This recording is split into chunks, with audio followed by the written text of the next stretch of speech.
ರಸ್ತೆ ಸಾರಿಗೆ 4 ನಿಗಮಗಳ ಸಂಘಟನೆಗಳ ಒಕ್ಕೂಟದಿಂದ ಏರ್ಪಡಿಸಿದ ಪತ್ರಿಕಾಗೋಷ್ಠಿಯಲ್ಲಿ ನಾನು ಡಿ ಶಿವಶಂಕರ್ ಅಂತೇಳಿ ಕೆಎಸ್ಆರ್ಟಿಸಿ ಬಿಎಂಟಿಸಿ ಎಸ್ಸಿ ಎಸ್ಟಿ ಅಧಿಕಾರಿಗಳ ನೌಕರ ಸಮನ್ವಯ ಸಮಿತಿ ಗೌರವಾಧ್ಯಕ್ಷ ಮತ್ತು ಕರ್ನಾಟಕ ರಾಜ್ಯ ಸರ್ಕಾರಿ ಎಸ್ಸಿ ಎಸ್ಟಿ ನೌಕರ ಸಮನ್ವಯ ಸಮಿತಿ ರಾಜ್ಯಾಧ್ಯಕ್ಷ. ಈ ಹೋರಾಟದಲ್ಲಿ ಈ ಒಕ್ಕೂಟದಲ್ಲಿ ನಾವು ಕೂಡ ಸಹಪಾಠಿಗಳಾಗಿದ್ದೀವಿ. ಇವತ್ತೇನು 31/12/2024 ಒಂದು ಹೋರಾಟವನ್ನು ಕರೆ ಕೊಟ್ಟಿದ್ದಾರೆ.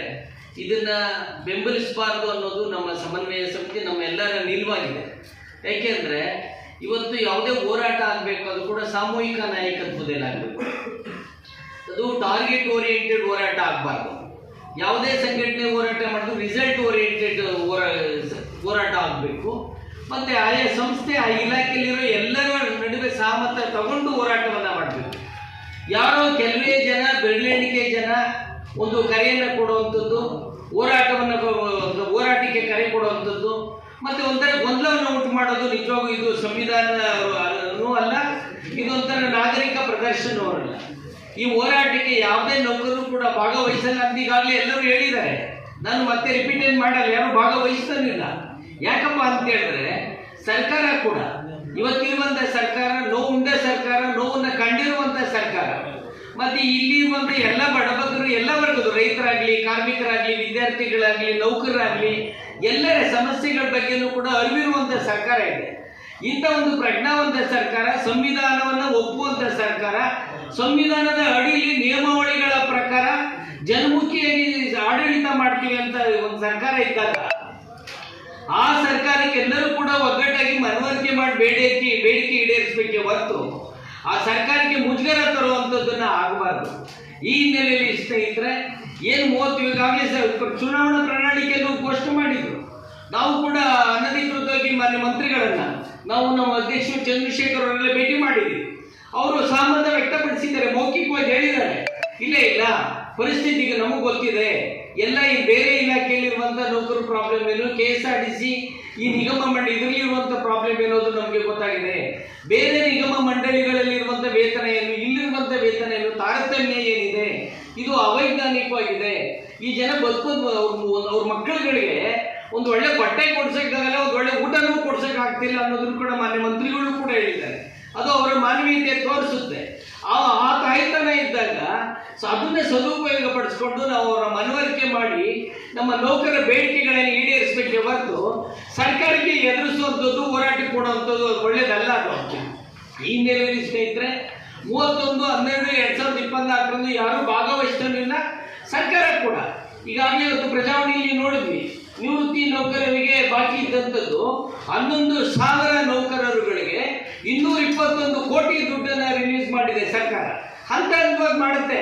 ಪ್ರಜಾಪ್ರಭುತ್ವ ವ್ಯವಸ್ಥೆಯಲ್ಲಿ ಘೋಷಣೆ ಮಾಡಿದಂಗೆ ಯಾವುದೇ ಸರ್ಕಾರ ಸ್ವತಂತ್ರ ಬಂದು 78 ವರ್ಷ ಆಗಿದೆ, ಸಂವಿಧಾನ ಬಂದು 75 ವರ್ಷ ಆಗಿದೆ, ತಡಕ್ಕಂತ ಆಗುತ್ತೆ ಅಂತ ನಿರೀಕ್ಷೆ ನಾವು ಮಾಡೋಕ್ಕಾಗಲ್ಲ.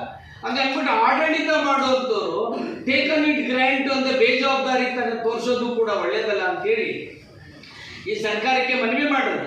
ಮತ್ತೆ ಇಲ್ಲಿ ಆಗಬೇಕಾಗಿರುವಂಥದ್ದು KSRTC BMTCಯಲ್ಲಿ ಪ್ರಜಾಪ್ರಭುತ್ವ ರೀತಿಯಲ್ಲಿ, ಸಂವಿಧಾನಬದ್ಧ ರೀತಿಯಲ್ಲಿ ಒಂದು ಸಂಘಟನೆ ಆಗಬೇಕಾಗಿದೆ.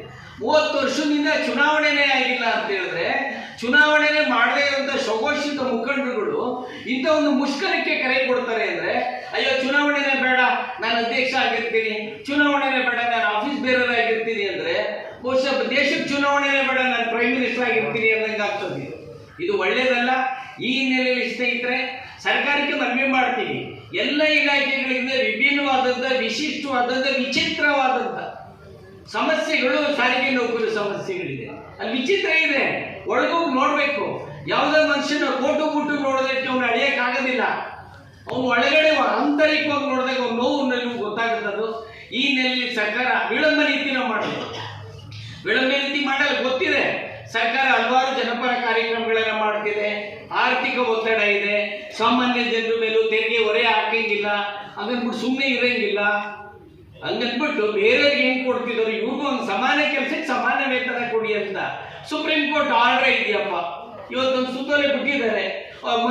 ಮುಖ್ಯಮಂತ್ರಿಗಳ ಆಫೀಸಲ್ಲಿರೋರು, ಉಪಮುಖ್ಯಮಂತ್ರಿ ಆಫೀಸ್ಗಳಲ್ಲಿರೋರು, ವಿವಿಧ ಆಯೋಗಗಳಲ್ಲಿರೋರು, ಇಲ್ಲಿರೋ ಹೊರಗುತ್ತಿಗೆ ನೌಕರರಿಗೆಲ್ಲ ವಿಶೇಷಾಧಿಕಾರಿಗಳು 67,000, ಡಿ ಗ್ರೂಪ್ ಅನ್ನೋದು 27,000 ಅಂತ ಮಿನಿಮಮ್ ಫಿಕ್ಸ್ ಮಾಡಿದಾರಪ್ಪ.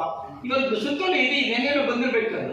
ಈ ಹಿನ್ನೆಲೆಯಲ್ಲಿ ವೈಜ್ಞಾನಿಕವಾಗಿ ಮಾನವೀಯತೆ ದೃಷ್ಟಿಯಿಂದ ಸಂವಿಧಾನಾತ್ಮಕವಾಗಿ ಸರಿ ಇರುವಂಥ ನೌಕರರ ಬೇಡಿಕೆಗಳನ್ನು ಏನು ಒಕ್ಕೂಟ ಪ್ರಸ್ತುತಪಡಿಸಿದೆ, ಈ ಬೇಡಿಕೆಗಳನ್ನು ಸರ್ಕಾರ ಈಡೇರಿಸಬೇಕು. ಅದೇ ಥರ ನೌಕರ ಮುಖಂಡರುಗಳು ನೌಕರರ ಸಮಸ್ಯೆ ಹೇಳ್ಕೊಂಡು ಪರಿಹಾರ ಮಾಡ್ತೀವಿ ಅಂತೇಳಿ ಕೆಲ ನೌಕರ ಮುಖಂಡರುಗಳು ನೌಕರರ ಗೋರಿ ಮೇಲೆ ಬಂಗಲೆ ಕಟ್ಟುವಂತ ಕೆಲಸವನ್ನ ಮಾಡ್ತಿದ್ದಾರೆ, ಅವಕಾಶವಾದಿ ರಾಜಕಾರಣವನ್ನ ಮಾಡ್ತಿದ್ದಾರೆ.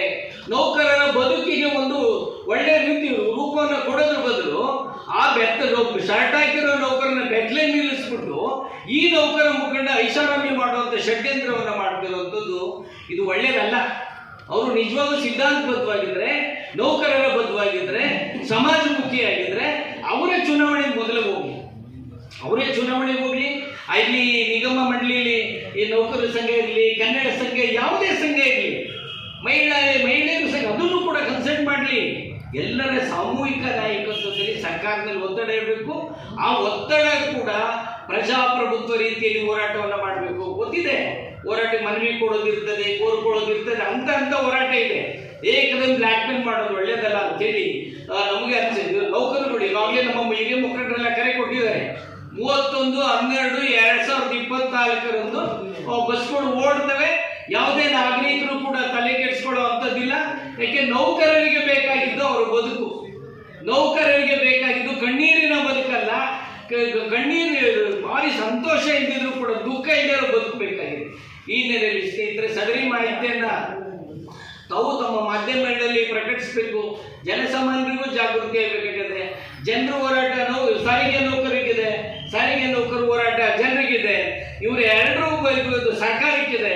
ಸರ್ಕಾರ ಈ ನೌಕರರಿಗೆ ಬೆಂಬಲವನ್ನು ಕೊಟ್ಟೇ ಕೊಡುತ್ತೆ, ಈಡೇರಿಸುತ್ತೆ ಅಂತೇಳಿ ನನ್ನ ಮಾತನ್ನು ಮುಗಿಸ್ತೀನಿ. ಜೈ ಭೀಮ್, ಜೈ ಭಾರತ್.